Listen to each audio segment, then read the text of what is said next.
Et salut à toi, j'espère que tu pètes la forme, moi comme toujours au top, et aujourd'hui comme tu peux le voir on est dans un nouveau setup.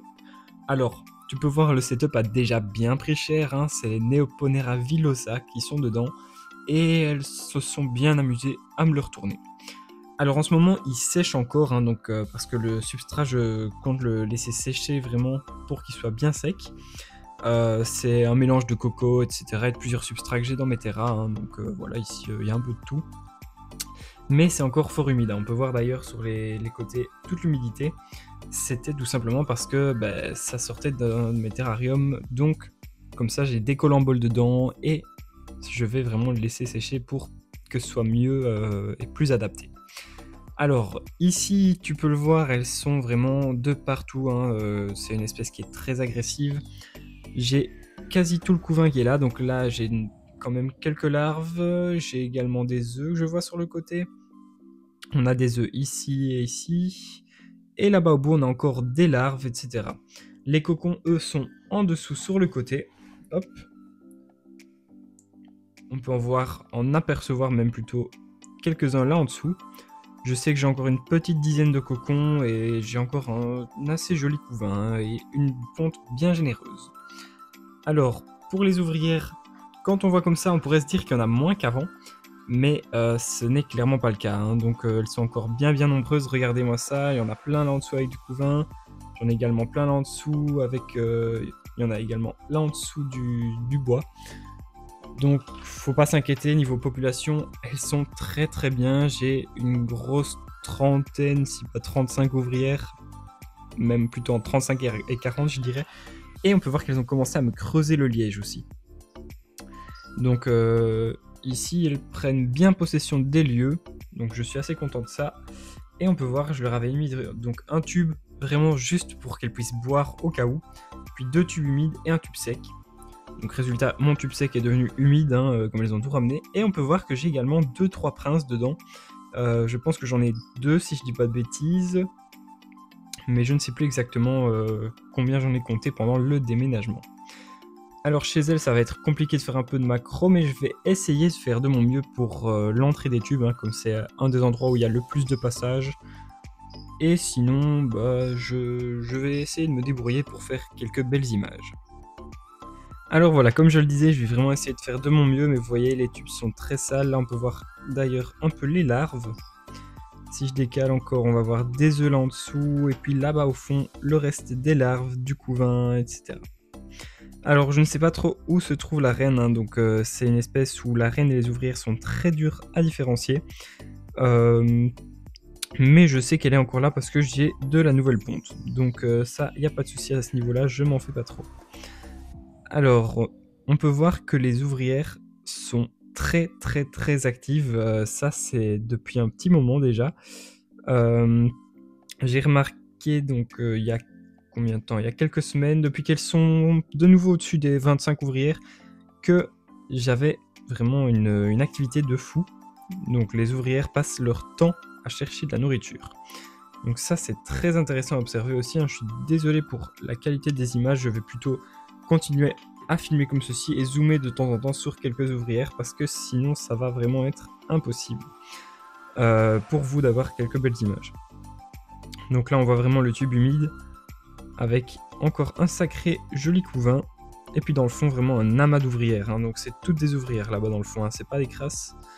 Et on peut voir que ça sort encore beaucoup, hein. On voit les beaux reflets dorés avec les pattes un petit peu mauves comme ça. J'adore vraiment la couleur des ouvrières, c'est vraiment sympa comme espèce je trouve. Je le rappelle, si tu ne connais pas l'espèce, donc c'est une espèce qui vient d'Amérique centrale, qui remonte jusqu'au Texas, donc c'est une fourmi exotique. Au niveau de taille, on est sur un gros centimètre, pour les ouvrières, on est plutôt sur 1,3, 1,4 cm. Et la reine, elle a vraiment 1 ou 2 mm de différence seulement, donc c'est pas grand chose, hein. C'est une espèce qui pique, donc elle fait partie du groupe des ponérines, donc les fourmis primitives. Elle a un aiguillon fonctionnel, donc elle peut piquer, son venin est assez douloureux quand même, et ce qui fait en fait qu'elle a ce cocktail, on va dire, des pires et des meilleures choses en même temps. Donc des pires choses parce que c'est ça qui la rend un peu dangereuse, mais des meilleures choses parce que c'est très impressionnant pour la chasse et c'est très très utile pour elles pour chasser, c'est qu'elles sont arboricoles en général, et donc elles sont très rapides, très agiles, et elles piquent fort. Donc elles ont vraiment toutes les caractéristiques pour être des chasseuses parfaites.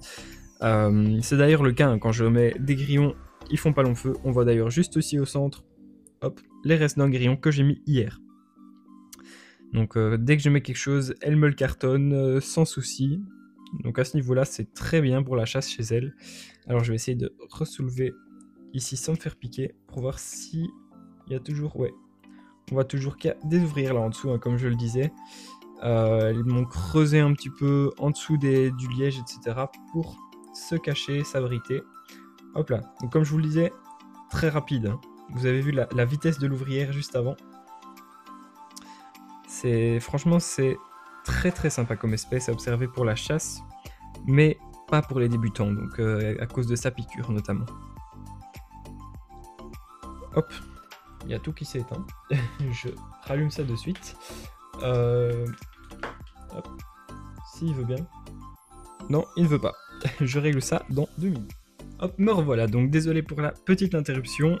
J'ai la batterie qui a rendu l'âme, donc j'ai dû changer de méthode pour éclairer. Alors, je ne sais maintenant plus ce que je disais donc. Voilà, si ce n'est que c'était une fourmi qui a une coloration de dingue, des capacités de dingue, et qui est franchement, pour moi, une des espèces de ponérines pour commencer les ponérines. Attention, je dis bien commencer les ponérines, pas les fourmis en général, qui peut être vraiment une très bonne candidate. Donc il faut quand même se faire la main sur d'autres espèces plus simples, peut-être d'autres espèces exotiques également, avant de commencer là-dessus, hein. Donc commencer par une petite américaine ou quelque chose comme ça, une Camponotus par exemple, Castaneus, quelque chose comme ça. Ça peut être pas mal pour s'habituer en fait au climat donc américain, qui n'est pas le même que chez nous, hein. Donc ça va dépendre des zones, on me dira, hein. Ici par exemple, donc sur son aire de répartition, c'est ça qui est quelque chose de très impressionnant, c'est qu'elles peuvent tolérer vraiment une grosse différence. Donc d'une part, on va retrouver des colonies dans les déserts du Texas, etc. Mais on va aussi les retrouver en Amérique centrale, bon, par exemple, bête exemple, en Amazonie ou quoi, où elles vont être à 25 degrés constants, et enfin allez, on va dire entre 25 et 30 degrés, et une très forte humidité. Donc elles passent d'un désert chaud, sec, à quelque chose entre 25-30 degrés, très humide. Donc elles ont vraiment une capacité de s'adapter à ces climats-là qui est très très impressionnante, je trouve. Alors ici, on peut voir que elle me porte les larves, elle me les transporte vraiment, les œufs pareil, elle me ramène tout vers le bout, donc je suppose que la reine doit être dans l'amas d'ouvrières là-bas, hein. Ici, comme je disais, c'est vraiment très dur de différencier, hein. Tout se joue sur le thorax, on voit un petit peu la cicatrice des ailes, et le thorax un peu plus développé que les autres fourmis, mais sinon c'est très très dur de reconnaître la reine. Voilà, sur ce, ça nous fait une belle petite vidéo.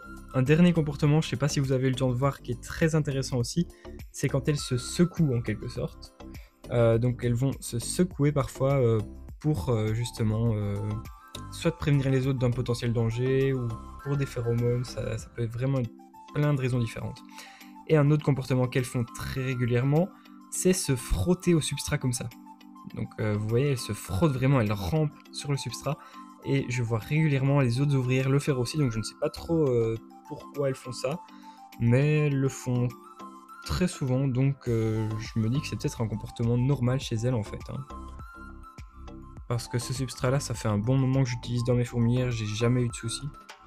Donc c'est vraiment un mélange de Métera, de reptiles, hein, donc y a pas de souci, y a pas d'acariens dedans, tout est clean. J'ai des collants en bol ici, il n'y en avait pas beaucoup, hein, dans cette partie substrat là. Mais quand je vois encore ce qui me reste de quand j'avais la grenouille Pac-Man, j'ai toujours en fait j'ai conservé la terre pour avoir une culture de collants en bol en fait. Donc je vais sûrement en remettre bientôt pour éviter d'avoir des acariens chez elle, mais ça ne presse pas. Allez, sur ce, on arrive à la fin de la vidéo. Alors merci à toi d'avoir regardé jusqu'au bout, n'hésite pas à mettre un petit j'aime, à commenter, à partager et à t'abonner si c'est pas déjà fait. Alors, tu peux me retrouver sur Instagram si tu ne me suis pas déjà, donc c'est vraiment le même nom, hein, la Mirmeco belge. Et ben moi je te dis à mercredi prochain, 14h pour une nouvelle vidéo qui portera attention certainement sur les Arpegnathos venator. Donc une autre fourmi primitive avec un nouveau setup également.